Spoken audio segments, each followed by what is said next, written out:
In the United States, Republican presidential candidates were throwing haymakers as they took to the stage last night in their latest debate. Once again, Donald Trump was at the forefront. The night was highlighted by fiery and insult-filled exchanges between Donald Trump and Jeb Bush. At the same time, there were also tributes to the late Supreme Court Justice Antonin Scalia.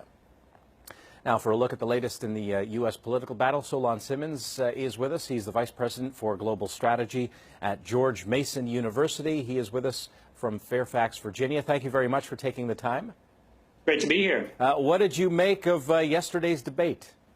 Well, it was pretty fiery, as you say, and some people are calling it the "you lie" primary debate. A lot of tension, a lot of aggression, and that's been a characteristic of this whole primary thus far.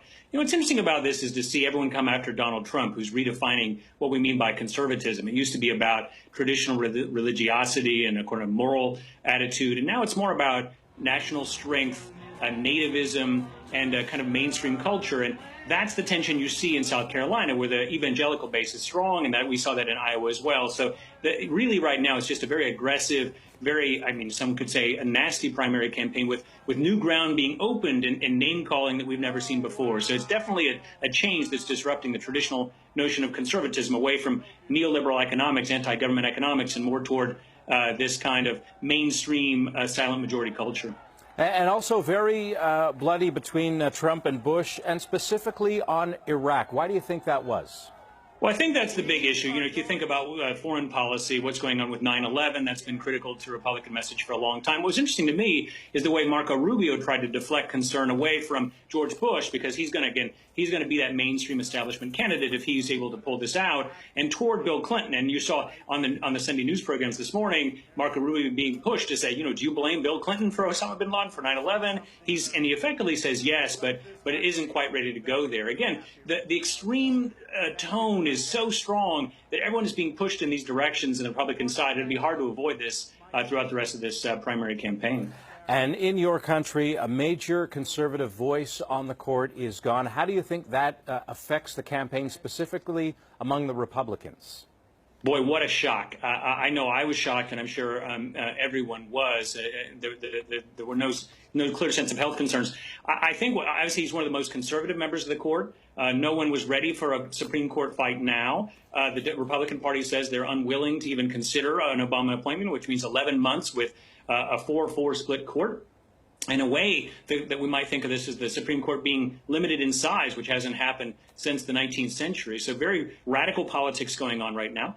And I think what it says to me is that we're likely to see a little bit of a shift towards social issues away from, let's say, the big economic challenges, because the Supreme Court is known from the days of Brown v. Board of the 1950s and Roe v. Wade around the early 1970s around abortion for the social issues. Now, there are many other issues decided there, but I think in a sense this really helps Hillary Clinton versus Bernie Sanders, and Trump will be able to ride this through very well.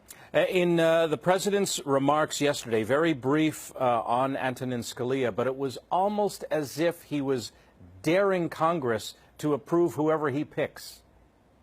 Well, we'll see who can win this game of chicken. We've had games of chicken all the way back since the 2010 election. I think you and I might have been debating this back then, where Scott Brown won in Massachusetts and had Teddy Kennedy's seat. There's been a kind of trench warfare going on. It's going to get worse, believe it or not. I can't believe I'm saying that, but it seems like it will. And Obama will have to move forward. The question is, does he go for a very liberal pick, someone who would want to go like a Sotomayor or a Kagan? Or does he try to put forward somebody reasonable from the point of view of the political balance and see if they'll actually, dare them to be extreme? But how much worse can it get? In a sense, you might think he might as well go forward and push a judge he would like to have rather than sending the wrong signal. So I expect more trench warfare here. Last few seconds here on the campaign. What are you expecting in South Carolina? Well, in South Carolina, Trump looks like he's ahead. Again, it's about which conservatism steps forward, the militaristic nativist kind or the religious side. With Bernie Sanders and Clinton, Clinton should walk away with this. But if Sanders can break through a little bit, this is the play. This is the Korean Peninsula of the American political system, and there's warfare. The Civil War is still alive there. So the racial issues become very pronounced as they were in 2008. So if Sanders can keep close there after Nevada, I think he's in pretty good shape to move forward into Super Tuesday. Always great to have you on. Vice President for Global Strategy at George Mason University, Solon Simmons. Thank you very much. Thank you. Great to see you again.